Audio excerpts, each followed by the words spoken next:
Oke, jadi kita lanjut di part 2 ya. Nah, jadi di part pertama sebelumnya yaitu kita udah membahas bahwa termokimia yaitu cabang dari kimia fisika yang mempelajari tentang kalor dan energi yang berkaitan dengan reaksi kimia dan atau perubahan fisik. Nah, di part kedua ini kita akan membahas tentang persamaan dari kalor itu seperti apa atau kayak kalor yang dimaksudkan dalam termokimia ini seperti apa gitu. Nah, jadi langsung saja kita masuk ke part kedua yaitu tentang persamaan kalor gitu. Nah, jadi untuk persamaan kalor itu dibedakan, jadi bukan dibedakan ya, terdiri dari 3 jenis kalor. Nah, untuk kalor yang pertama yaitu kalor pembentukan. Nah, kalor pembentukan ini apa? Kalor pembentukan adalah kalor yang dilepas atau diterima pada saat 1 mol senyawa terbentuk dari unsur-unsurnya. Nah, jadi contohnya yaitu adalah pada saat pembentukan amonia dari unsur-unsurnya, maka akan dilepaskan energi sebesar 46 kJ. Nah, jadi konsep mudah agar kalian bisa memahami definisi dari kalor pembentukan yaitu intinya kalor pembentukan itu berarti pembentukan dari unsur-unsur gitu, molekul unsur yang nantinya akan membentuk molekul senyawa gitu. Nah, jadi ya kalor pembentukan itu di posisi reaktannya itu terdiri dari molekul unsur kayak gini. Nah, sedangkan nantinya di produknya itu terdiri dari molekul senyawa. Nah, sama halnya kayak gini.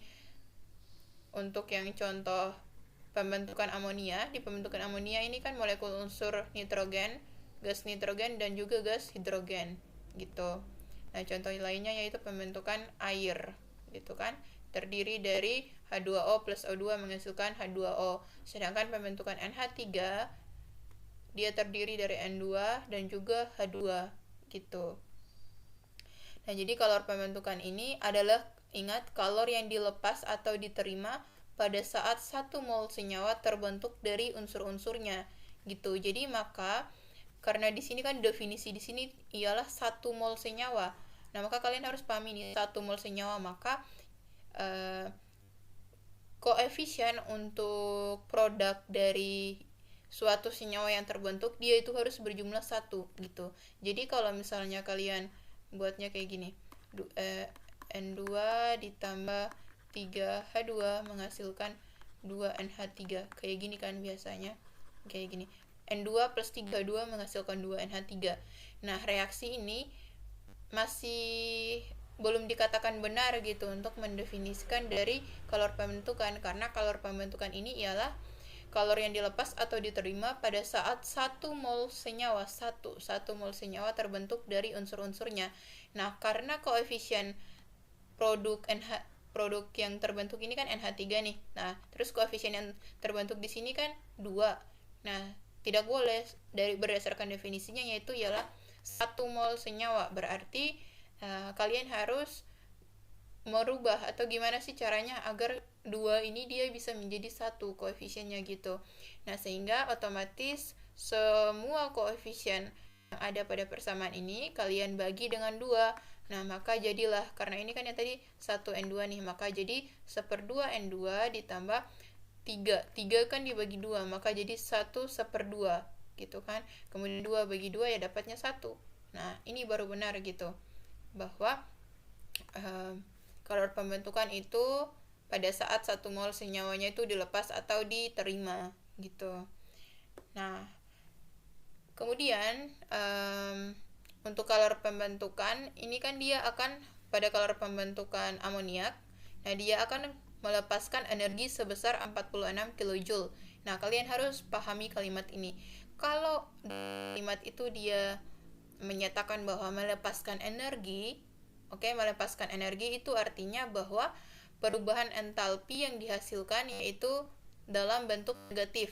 Jadi delta H atau perubahan entalpinya itu negatif gitu. Nah, jadi simbol negatif ini pada delta H menyatakan sistem melepaskan kalor gitu. Nah, jadi di sini kan dia akan melepaskan energi sebesar 46 kJ.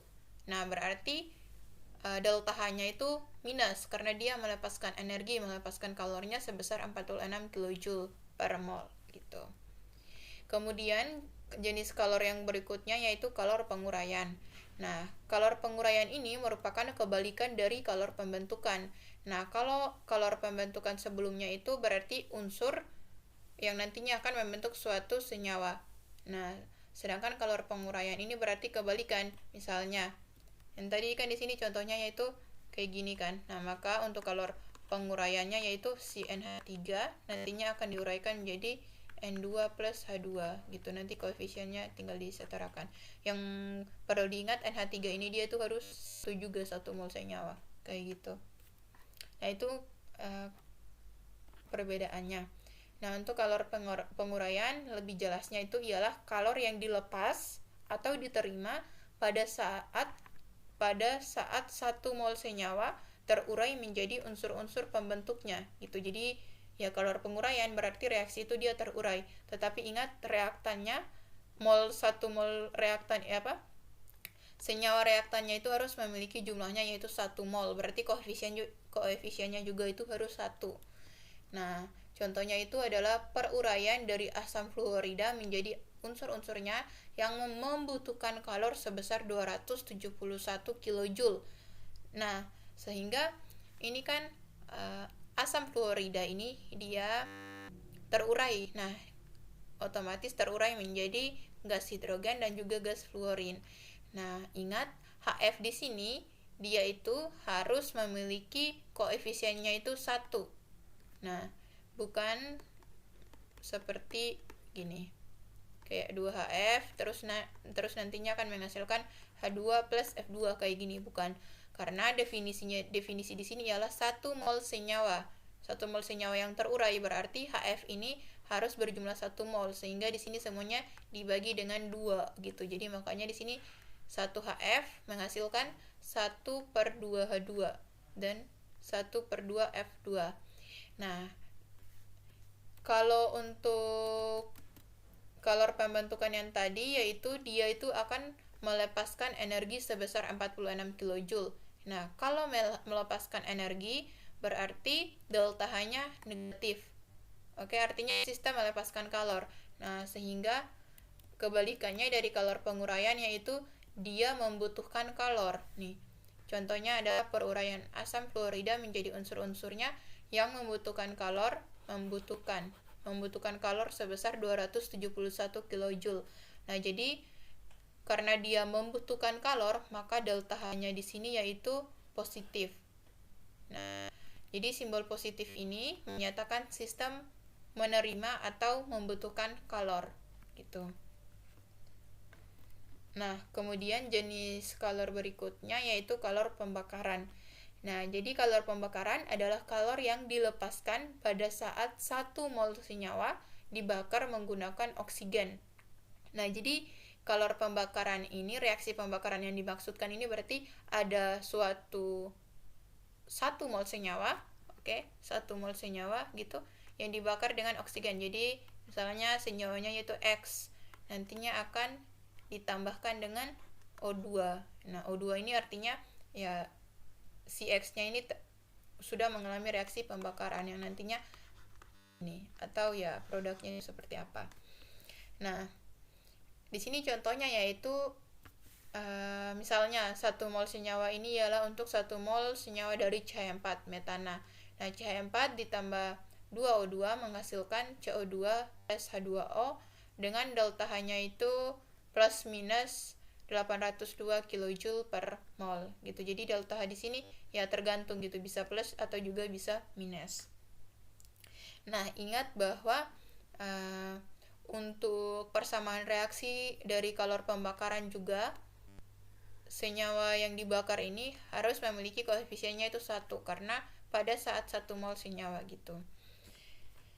Nah, jadi simbol negatif pada delta H ini menyatakan sistem melepaskan kalor dan simbol positif menyatakan bahwa sistem menerima kalor.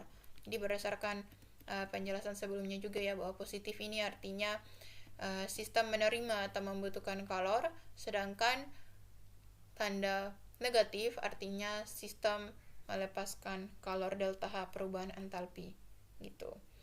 Nah, jadi sekian untuk penjelasan tentang jenis-jenis kalor atau persamaan dari kalor. Kemudian pada video selanjutnya kita akan membahas tentang alat pengukur dari perubahan kalor, atau biasanya itu alat pengukur dari perubahan kalor itu dikenal dengan kalorimetri. Nah, dari alat pengukur perubahan kalor atau dari kalorimetri ini nanti akan muncul banyak persamaan gitu. Jadi kita bisa tahu kalor untuk suatu reaksi ini berapa gitu. Nah, itu biasanya menggunakan alat pengukur kalorimetri gitu.